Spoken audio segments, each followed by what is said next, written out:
সালামু আলাইকুম। আপডেট বিডিতে সবাইকে স্বাগতম। আশা করি সবাই ভালো আছেন। আল্লাহর রহমতে আমরাও ভালো আছি। আজকে আমরা এসেছি পূর্বাচল এক্সপ্রেসওয়ে সড়কে। এটি বাংলাদেশের প্রথম পরিকল্পিত এক্সপ্রেসওয়ে সড়ক। ভিডিওতে যে দৃষ্টিনন্দন ইন্টারসেকশনটি দেখা যাচ্ছে, এটি পূর্বাচল এক্সপ্রেসওয়ে সড়কের প্রথম ইন্টারসেকশন। এই ইন্টারসেকশনে আন্ডারপাস এবং ওভারপাস এর ব্যবস্থা রয়েছে, যাতে করে এখানে কোনো রকম যানজট ছাড়াই গাড়িগুলো প্রয়োজনীয় গন্তব্যে পৌঁছাইতে পারে। এই ইন্টারসেকশনের একটি রাস্তার দক্ষিণ পাশে বসুন্ধরা আবাসিক এরিয়ার সাথে কানেকশন হয়েছে এবং উত্তর পাশে স্বদেশ হাউজিংয়ের সাথে কানেকশন হয়েছে। এই রাস্তাটি রাজুক পরিকল্পিত 130 ফিট প্রশস্ত রাস্তা।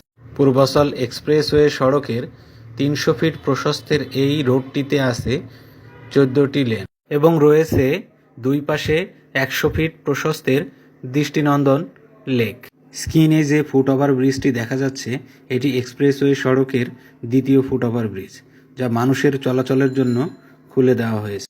এই ফুটওভার ব্রিজের মাধ্যমে কোনো রকম ভোগান্তি ছাড়াই মানুষজন রাস্তার এক পাশ থেকে আরেক পাশে যাতায়াত করতে পারে।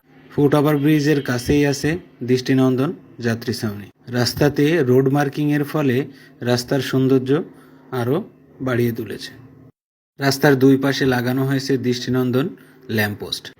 এটি এই এক্সপ্রেসওয়ে সড়কের দ্বিতীয় ইন্টারসেকশন, যার এক পাশ বসুন্ধরা আবাসিক এবং আর এক পাশ পুলিশ হাউজিংয়ের সাথে কানেকশন রয়েছে।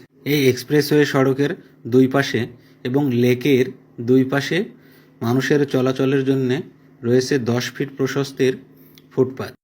এই এক্সপ্রেসওয়ের মাঝখানে ও দুই পাশে রয়েছে সবুজে বেষ্টিত রোড আইল্যান্ড। এই রোড আইল্যান্ড সহ লেকের দুপাশে রোপণ করা হয়েছে বিভিন্ন প্রজাতির প্রায় 70,000 বৃক্ষ, যেখানে ব্যয় করা হয়েছে প্রায় 10 কোটি টাকা। এক্সপ্রেসওয়ে সড়কের দক্ষিণ পাশে গড়ে উঠছে বসুন্ধরা আবাসিক এলাকা এবং উত্তর পাশে গড়ে উঠছে পূর্বাচল আবাসিক এরিয়া।